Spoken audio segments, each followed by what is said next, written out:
You're listening to GotTechED, the podcast with your hosts, Eric Geis and Nick Johnson.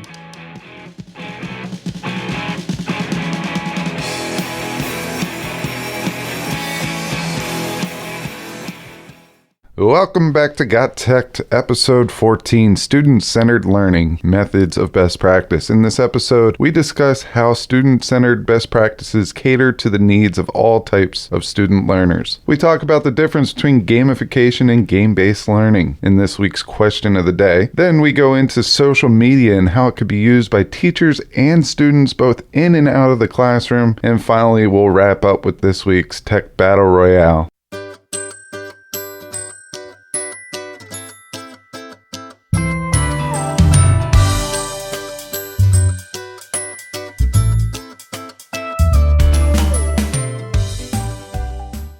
Hey Nick, how's it going? Guys, it's going pretty good. How you doing? Recovering from your trip? I know you kind of got jet lagged a little bit there. Yeah, West Coast, back to East Coast, couple hour delayed flight that was completely unnecessary. No plane problems or weather problems. It was a paperwork filing problem, and I imagine that airplane people fill out these types of paperwork all day, every day. Yeah, well, they just tell you it's paperwork. They don't want to mention the mechanical problems so people don't freak out. At least I think no matter what they say that there's something wrong with the plane and it's going to crash within hours of being in the air. Yeah, for many of you who do not know Nick, he's a little bit skittish. It's the worst. Flying is the worst. With anything up in the air. Get me on the ground. So we had a pretty unique opportunity come up where it would require several hour airplane flight. And before the guy got done telling us about the opportunity, he was like, no thanks. Right. And I was like, can I just go?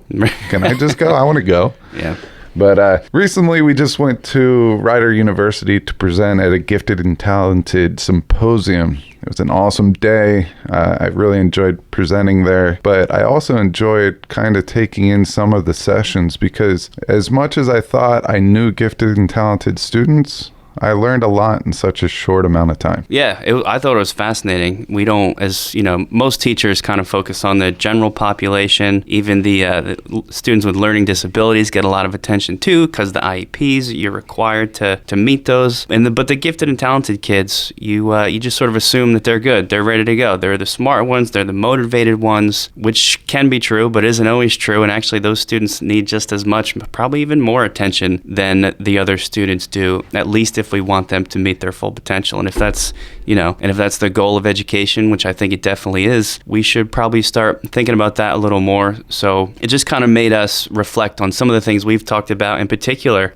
student-centered learning and how that can not only meet the needs of, like I said, students with learning disabilities, but the middle of the pack, your average student as well, but also tie in things for those gifted learners. So what does student-centered really mean to us? When I think of student-centered, I'm thinking student-led, I'm thinking world-based problems, I'm thinking active learning where they're taking control of their learning and they're kind of choosing what they want to learn. That's all student-centered. It's based on the student's needs. It's student picked. It's student ran, and the teacher's the guide on the side that is just not forcing, but providing the necessary resources for students to succeed. Sure. So tie in the tech stuff as well. One of my favorite things, which we've talked about many times in some episodes recent and way back, but say you're creating a hyperdoc that your students are going to do this year. I think a hyperdoc is a great example of a student-centered strategy that ties in tech because the teacher's definitely not up there doing the direct instruction. The students are all kind of working at their own pace. Well, maybe if you're creating that hyperdoc this coming year, besides considering the different options you're going to give your students for what to complete or how they're going to show mastery, and besides sort of tiering it so there's different supports built in, maybe think about some stuff you could throw in there for those gifted and talented learners to keep them challenged, to actually get them thinking. Not that all the students have to work at that level, but make sure you've got some variety to meet those students' needs as well. Yeah, I agree with you there. I mean, really, this is taking us back to standards-based grading or competency-based learning, where instead of comparing every student to every other student in the classroom, we're just comparing them to the best form of him or herself. Right. So they have a starting point, they have an ending point. Did they make progress on that particular skill? And one of the skills that students are really developing is looks. And this was brought to us by Nathan Levy, who is the author of a set of books. And I found these books very interesting. He was an amazing speaker. Stories with Holes was one of them. Yeah, that's one series of books where they give you a scenario. And basically, each student gets to present a scenario that's in this book, and it leaves the rest of the class with a question, and that person can only answer yes or no questions until the rest of the class figures out the answer. And I think this is a great way to kind of break the ice of the class, maybe do one of these every day, or maybe one of these, every Friday or special day. But it really makes students think outside of the box, and it challenges all students, but I think it challenges our gifted and talented even more because it's not a regular type of learning. It makes you go outside of your comfort zone and come up with questions that are going to lead you to the answer. And this is the high level thinking that we need students to get to. For example, when I think of gifted and talented, I think of, finding the cure for cancer. Right. Or creating something that is going to make everyone's life a lot easier. And if we do not, as teachers, challenge these students' brains enough earlier to challenge them and to get them out of their comfort zone, maybe that's just a waste of a brain later on. Yeah, well, I think it may have been Nathan Levy that pointed this out. One of the speakers definitely did. A lot of times what happens with the gifted and talented learners is because they're never challenged in school and everything is so easy for them, that's just what they get used to, and that's what they expect their whole lives to be. And then later in life, maybe college or maybe post-college in their career, when they do encounter struggle, they don't have the skills built up to deal with that. So you hit on two words, I think, that teachers can really think about and capitalize on, keeping these gifted learners in mind. One of them is thinking outside the box, and the other one's creativity. That's where you can sort of meet the needs of those students because they have the ability to think outside the box, and we should train them to do that. Whether if it's buying a copy of Mr. Levy's book, Stories with Holes, and going through one of those stories each day to really get those students, and all the students can benefit from this too, by the way, but really give those gifted students a place to challenge their thinking and think in different ways, and creativity too, especially if you're a math and science person, maybe even in some of the social sciences. You don't always go there. You don't always think it has a place, but I think a lot of the research is showing more and more that creativity is a huge, really important skill that needs to be developed, especially in our gifted learners. They respond a lot to it, and it's a big part of being successful in life, is that ability to create something new that did not exist before. So another one of the speakers was Dr. Don Ambrose, and he's like the master thinker and very, very well-known person that studies the gifted and talented. And one of the things that he made was this little pinwheel type thing. So imagine 3 circles on top of each other, but each one is a little bit shorter in circumference. And they spin independently, right? They spin independently, and they all have sections with a topic in there. This was cool. So this is a way to get them thinking, it doesn't have to be a real scenario, but get them thinking differently. So if you take a science course, and one of the most boring topics, in my opinion, so I know that there's people out there that love this topic, but it's my go-to-sleeper topic. And I struggled with it, so I had to find creative ways to make it interesting, not only to me, but to the students. But photosynthesis, let's throw that out there. So the first wheel would have like concepts within photosynthesis. Maybe it just says a process within photosynthesis. So like words related to the actual science stuff. For this, we'll just say photosynthesis is the first topic that the little wheel stops on. Yeah. The second one is, let's say... it's like random words, right? Yeah, random words like environment. Right. Okay, or climate. Or even like weird stuff, right? Some of them had, it could land on cat or hot dog. There was all just regular words on some of these things too, I think. Yeah. So say we have the 3 words that we have are photosynthesis, cat, and environmental condition. Right. All right. So how can photosynthesis, cat, and environmental condition come together to solve a world problem or create an invention? And basically he gave them 90 seconds to come up with their, whatever product or how they were going to solve the problem. And they had 90 seconds. So basically I've been talking for probably about 35 seconds on this. Yeah. you would have to give me your answer in another 60 seconds. Right. So maybe in order to, they get to choose their environmental problem. So maybe it's oxygen with the increase of, and they can make their topic too to fit this and to fit their product. But maybe because we're building up everything, that the lack of trees is causing a lack of oxygen problem. So where do cats fit into this? Now you could take the animal, a cat, and put it in there, or maybe you could somehow find a simile or something like that, or a metaphor that allows your product to be named after a type of cat. Right. Well, that's the point of it, is just be creative. As long as those three concepts that the three wheels landed on are incorporated in your idea that you generate in 90 seconds, that's all you have to do. And it's just meant to challenge you in terms of time and really, like we said before, think outside the box. Be creative. What does a cat have to do with that? Maybe nothing. Maybe you tie it into the name. Maybe that's your project's logo. I'm just going to go with it here. What do you got? All right. So if we have a lack of oxygen, we need more green plants in the city. What's a good trait that a cat has? They can climb. Yes. Okay. All right. So how can we build in plant life to our structure in the city? Whether it's a rooftop garden, whether it's a plant that can build its way up the building structure, like an ivy or a vine or something. And how does photosynthesis tie in there? Well, more plants equals more oxygen. You're converting carbon dioxide to oxygen. Boom, done.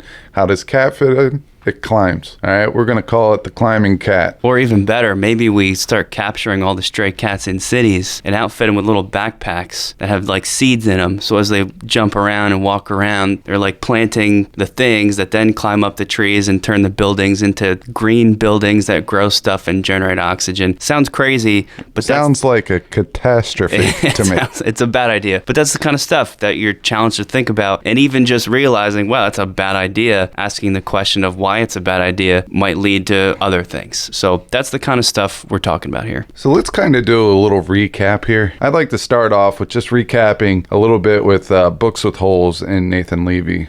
Check those out.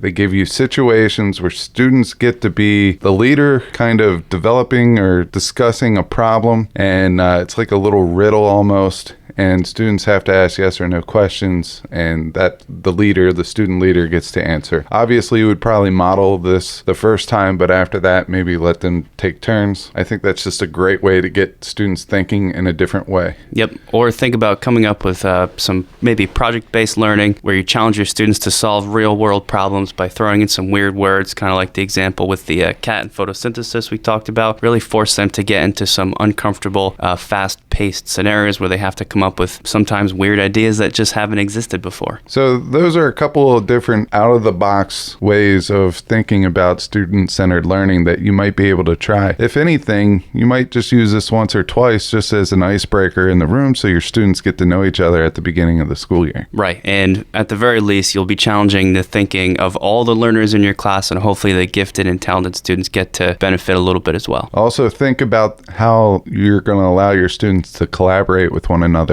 and maybe how you differentiate between the different levels of learners, whether they're working together or they're blended in. Maybe one student from each level is in the group and how they're going to help each other out. Pay attention to how your students work well or not so well with level learners that are on the same pace as they are, or the same page that they are. These are just a couple of things that you could look out for. For the most time, students are excited to try something a little different and something new, and they might not first be open to the idea because they're going to be nervous because they've never done anything like this before. But if you encourage them to make it wacky, go off the wall with their ideas the first time, it makes it a safe space, and it kind of makes student-centered learning a good time for everybody while promoting learning throughout all levels of students. You can follow GotTechED outside the podcast at gottech.com or on Twitter at WeGotTechED. As we mentioned earlier, we just presented at the Gifted and Talented Symposium at Rider University. Our topic that we presented on was a form of game-based learning, which is digital escape rooms. So Nick and I, we have done many physical escape rooms. We brought our wives, some of our friends along, and we tried to conquer the room. And the way that you conquer a room, you're put in a scenario, and you have 60 minutes to solve little puzzles and things like that, little riddles to get out of the room, to get the key to physically get out of the room. It's a lot of fun. If you've never gone to an escape room, you got to check it out. And escape rooms are popping up all over the place. It started in the cities. New York City was the first one that I did. Philadelphia was the second one. And now it's starting to come in more of the suburban areas as well. You'll find them in malls. They're popping up there. You'll find them in small little nooks and crannies and building spaces that aren't being used. They'll rent them out to these escape the room places. Like there was one at a naval base. Oh, cool. Yeah, and that one was the hardest one I've ever done. But anyway, getting back to the topic, Nick and I took a physical escape the room and we digitized it to make it a digital escape the room. We used the Google platform, and we basically were going over everything that you need to make one of these experiences for your students. And we gave out a professional development that we created in order to kind of get them interested in making their own. Yeah, so as we were kind of going over, explaining how to create one of these digital escape rooms, because obviously you can't just take a whole class of students anytime you want to go do one of these. Even if you did, there'd be no educational purpose. So here with our digital version, you can create your own that doesn't cost any money, especially if you use the Google platform. And it's content based. It's content based, so the kids are learning as they do it. And that's kind of where the question came in. It was about halfway through. Somebody asked me if there's a difference or what the difference is between gamification in a classroom and game-based learning. And this is something that we brought up a couple times over the first dozen or so episodes. Yeah, we've used both the words. I've used them interchangeably, but interestingly enough, there is a difference between these two things. It's pretty big, but yet subtle difference. I mean, when you look at the overall scheme of things, gamification and game-based learning are very different, but they sound a lot alike. Right. All right, so gamification is just adding game-inspired elements to a lesson or to a unit or chapter or your course even. So game-inspired elements are things like points or stars or levels, things like that. When I think of gamification, I think of Whose Line Is It Anyway? You remember that TV show with Drew Carey as the host? Yeah, sure. The points, what did he say? Points are earned, but they really don't matter. That's it, yeah. Yeah, so 10,000 points, Gryffindor. Yeah. What do those points get you? Really just points. Yeah, but it's a reward system, right? So people want them, even though they don't really mean anything. Yeah, it's a competition. As much as people don't think it's a competition, it's a competition. Sure, yeah. And I'm not saying it's a safe competition. They could be competing against themselves, or they can be competing against the learning outcomes. Well, they do whatever, if a student isn't comfortable competing against others, they just try to improve from where they were before by earning points or stickers or badges or whatever you do in your class. Or maybe a few kids kind of just group up and they compete against each other, which motivates them, which is great. The thing that you need to think of when you think of gamification is no matter what system that you choose, what gamification elements, whether it's levels, points, whatever, you need to look at those points and realize that isn't the learning. The learning is coming through an activity, and the reward is the points based on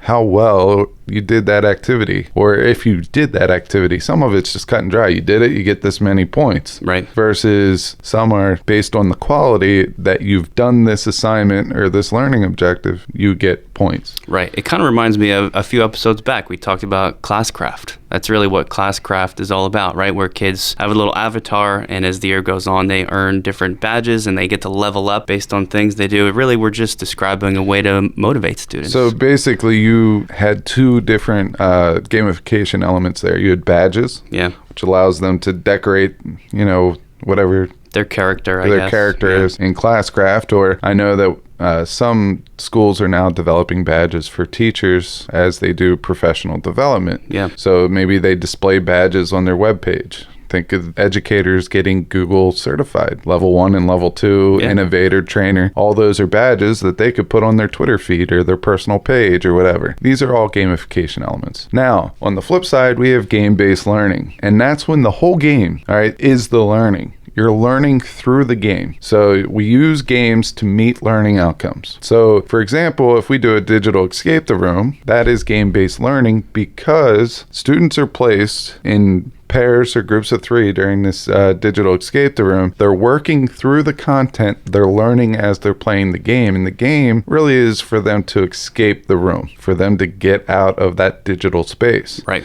Everything else is the same. There's an introductory, there's locks, there's puzzles, and there's a time limit to get out. Yep. Okay, so the learning is through the game. Learning comes from the game, and this could be accomplished digitally, but it also doesn't need to be digitally. Is the game of life or Yahtzee or Connect 4, are those considered games? Yeah, well, a few years back, this is not a tech thing, not a digital thing, but I had my AP Chem kids. They made chemistry-themed board games. I know most teachers have done this project by now, but they made their own board games and then we played them for like a week, and they were all questions were chemistry themed, and that would classify it as game-based learning, right? Because they're actually playing a game and learning while they play it. So basically, what are we getting out of game-based learning? Basically, it promotes critical thinking and problem solving. Is this a normal way or a typical way that students learn? No. All right. You had your students create games. That's involving creativity. Yep. Sometimes they have to develop simulations which allow them to be creative. And this is all part of the game-based learning platform. So gamification, using game-like elements such as badges, points, level ups, all those types of things. And then your game-based learning is learning through the game. All right. So gamification, these are points, levels, things that you get after the learning activity happens, but it's not directly involved with learning. It's what happens after learning. Right. And game-based learning is learning takes place through the whole thing, and there's a goal or an objective that you must accomplish in order to succeed. So think about trying to incorporate one or both of these strategies at a couple points this coming school year, and hopefully they help your kids get a little bit more engaged and staying creative.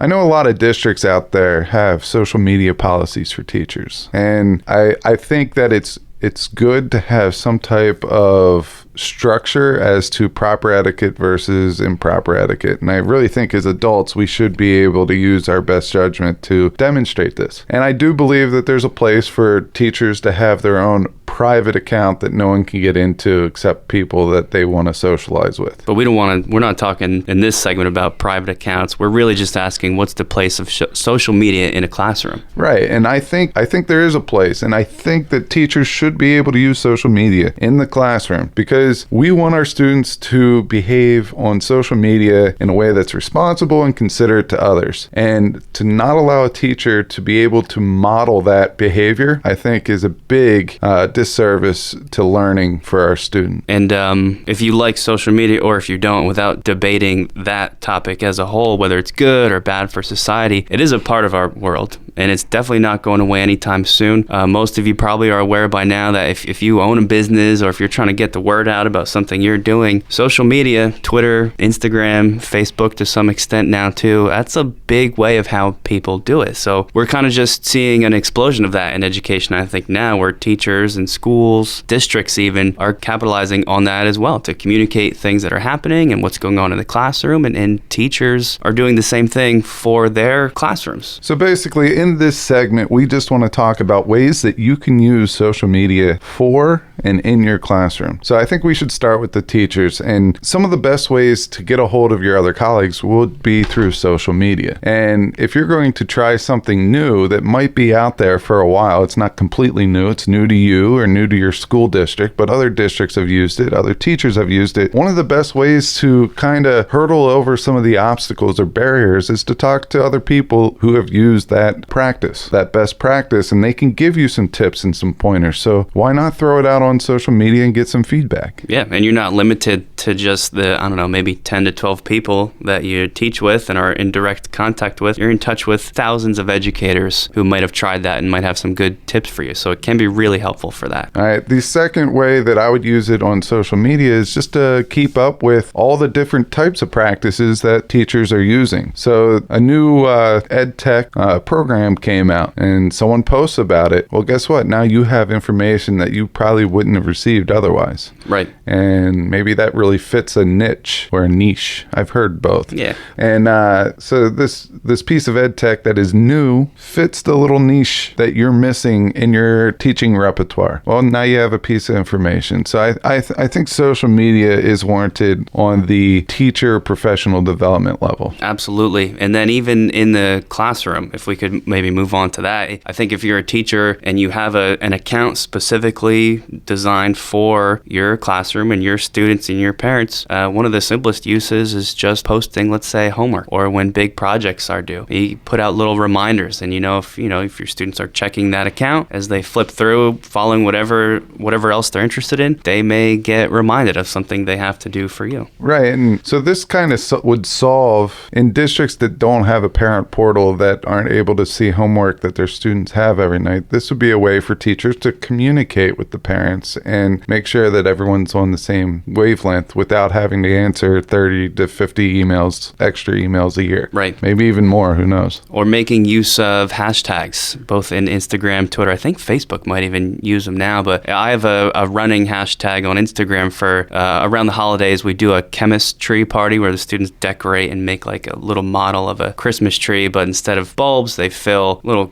glassware with colored solutions, and it's like supposed to be like a fun little thing. But I have a hashtag Johnson's Chemistry 20, whatever the year is. So all I have to do is look that up, and all the posts for the past, I've been doing it for 6-7 years now. They're all strung together. I can show them as examples. I tell the kids about it. They check it to kind of get inspired for their chemistry, and it kind of just allows for this really easy sharing of ideas, really, which I think is kind of the whole point. I like what you did with chemistry there. Clever. I didn't make it up.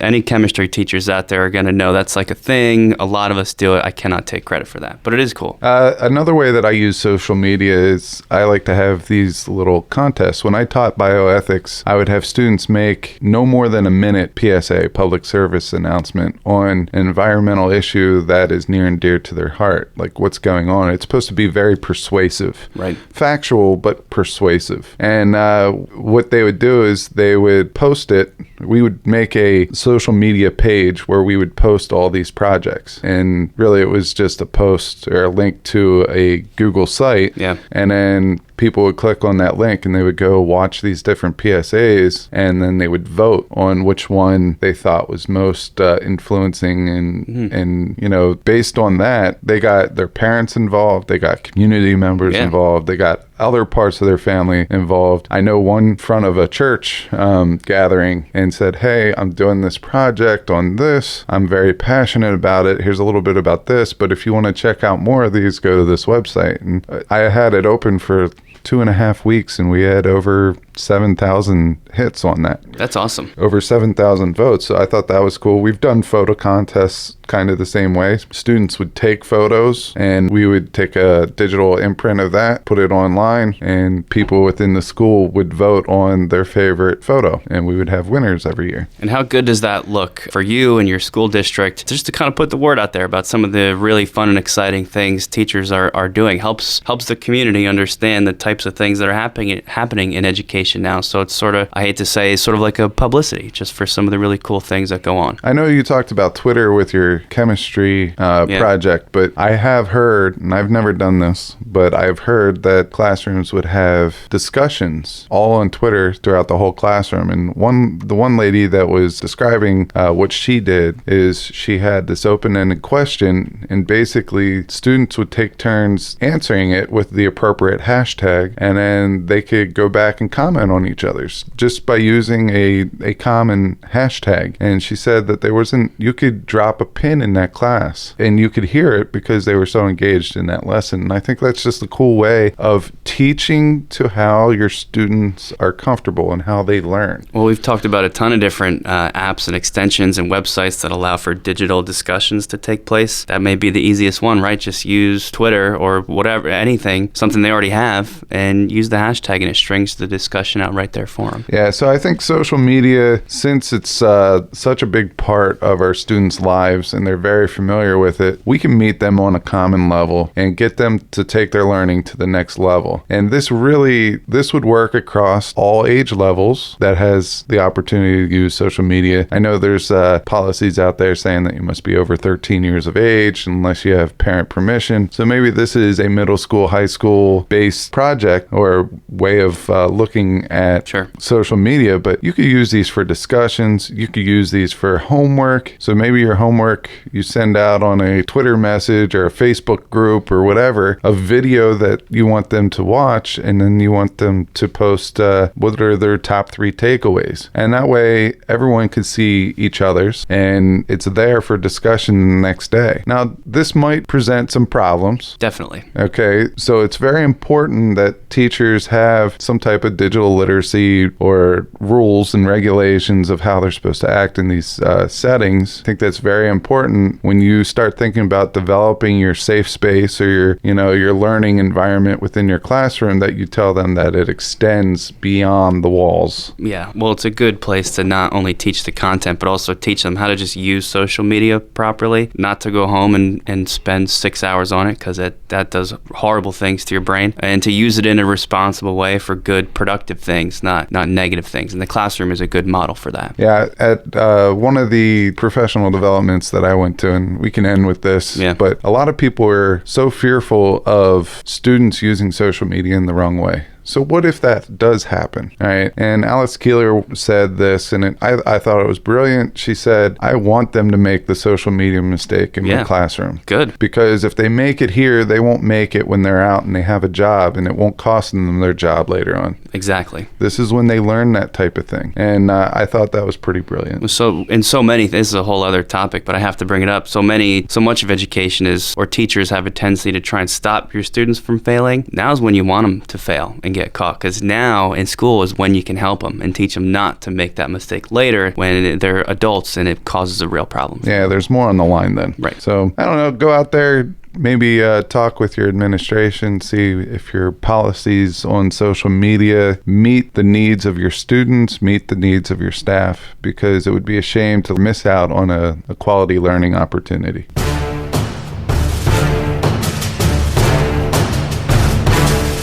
It's time for the Tech Battle Royale! That's right, it's time for the Tech Battle Royale. This is where Nick and I go mano a mano. We put up our gloves, we show us our dukes, we go with the left jab, right jab, uppercut, and we hope that no one lands a punch. It's going to be an easy one for me because Geis is still jet lagged from his trip, so I plan on walking in and walking right out with the victory this time. I tell you what, he's coming with a lot of talk, but just note that there's a little smoke before the fire starts. Well, see, the confidence is meant to intimidate, so my whole job just becomes easier. See, I'm going to throw something at you, and you're going to be so confused by what I say that you're going to be thinking about that the whole time. Just remember, in nice neighborhoods, there's a lot of speed bumps sometimes. Oh, God. Okay, so here we go. And it's a little different this week because we have 2 categories. Right, we have a different setup, so let's explain that. So we have teacher picked versus student picked, and these are extensions. And the reason why we did this is because we had a chance to poll teachers and poll students on their favorite extensions. And lo and behold, this caused us to go back to all our episodes and make a list of everything that we did. And the reason why we did that is because a lot of the stuff that we talked about were mentioned. And I will tell you this, we did a coin flip. If teacher extensions comes up, Nick gets to go first because he won the flip. Tails never fails. Yep. Okay, and if student led comes up, I get to go first. And I'm really hoping Nick's doesn't come up with the teacher extensions, because we found out that there's one that we both thought we've done before. Yeah. that was never done. And I think that's going to take it home no matter what any of the other ones that are selected. The student ones we found are very interesting because we haven't done about half of them. Right. And they're all really super cool. So we'll get to those in later episodes. But I think it's time to quit procrastinating, quit stalling, and get Nick prepared for the whooping that he's going to take. Yeah, me prepared. So let's go ahead and let's spin this wheel. Let's do it.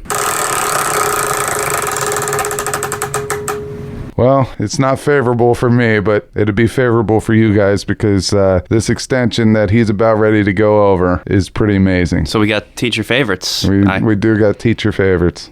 Might as well just give me the win. Do we even have to do this?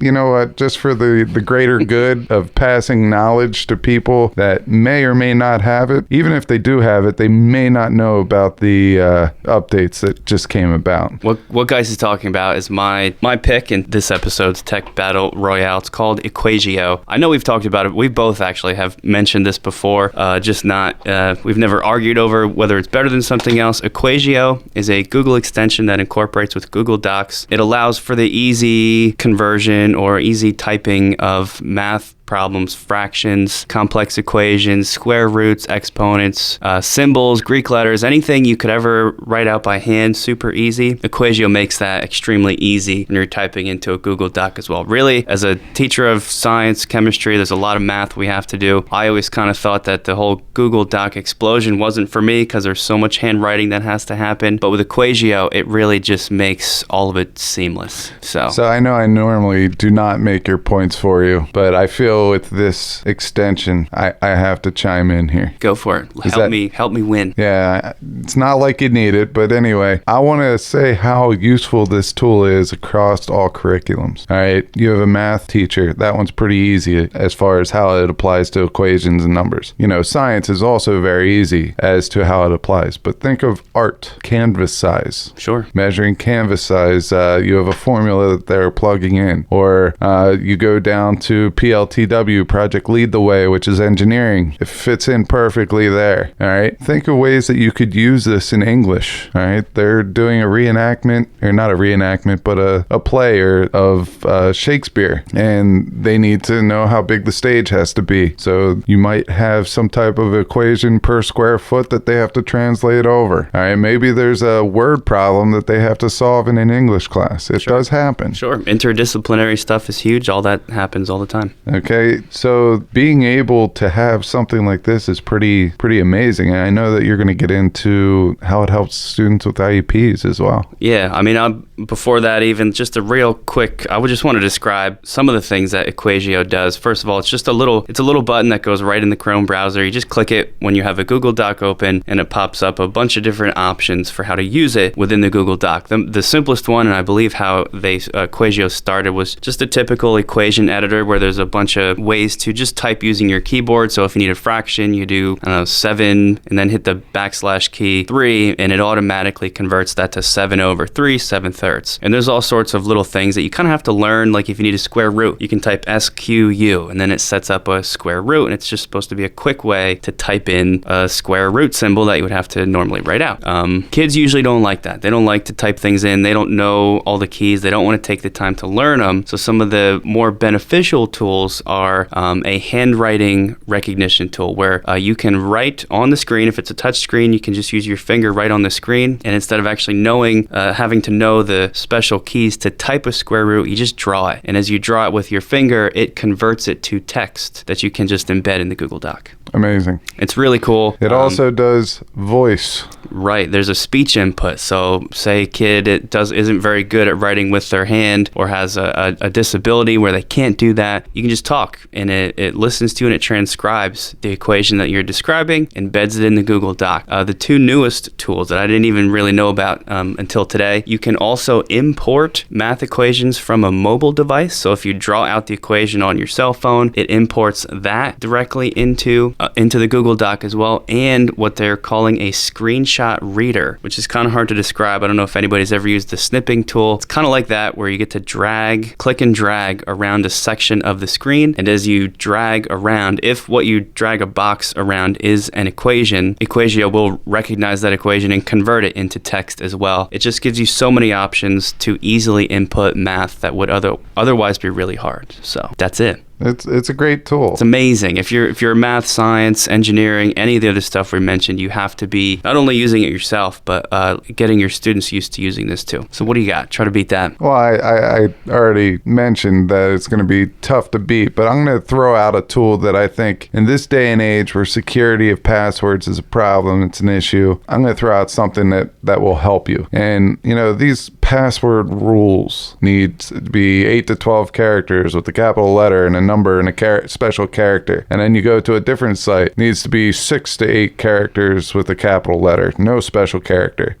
All that stuff is absolutely bizarre. I have so many variations of the same-ish password. Oh yeah, it's unbelievable. I think we're all doing that. I mean, we used to just change the year, and now they won't even allow you, if my password was my name and then the year after, they won't let you use that anymore. It's too similar to your previous password. Yeah. All right, there's an extension called LastPass, and it keeps your passwords in one place and logs you into accounts automatically. So basically what you need is one password for LastPass. So you have a password when you go into LastPass, and what that will do is create a unique password every time you sign in. So it will have something weird there. For example, if your password to one site is G capital L capital R 659 whatever. Yeah. You don't need to remember that. You just need to remember your password to get into LastPass. And I think it's beneficial, because no more having to go through changing your password by getting a recovery email to your email address, clicking on it, answering security questions, putting in a new password. Just put it in LastPass and forget about it. I wish we had a crickets button so I could just let some crickets play out at the end of that. I don't think we do. And everybody gets the point. I'm being extra harsh. That actually is, that's super helpful, but do I have to say it? Equatio versus LastPass? Equatio versus LastPass. We'll give it to Equatio. All right. Thank you very much. Check out both of these things, though. Equatio, super awesome for teachers and students. LastPass, kind of the same thing. Kids get just as frustrated trying to log into all the different tech things that they're required to use for school and in their home life. So both of these are super cool, but I think Equatio is definitely the winner in this case. So stay tuned for my victory speech. What an exciting time to be an educator. With tools like Equatio allowing students to create professional electronic equations in seconds, and LastPass allowing all of us to stay organized, the possibilities can sometimes seem endless. While math once seemed doomed to reside on many thousands of printed worksheets, technology once again gives us a way to eliminate and replace, saving both trees and time. Galileo once said that the book of nature is written in the language of mathematics. Math lies at the root of everything. Just as chemistry is the backbone of all biology and physics is the backbone of all chemistry, math is the backbone of everything. I can't help but wonder what Galileo would say if he could see the tools we have at our disposal today, like Equatio and others. I'm sure he'd be impressed and would agree that the possibilities are endless. Thanks for listening to GotTech, the podcast. You can follow us on Twitter at WeGotTech or follow along on our website, GotTechED.com. Until next time.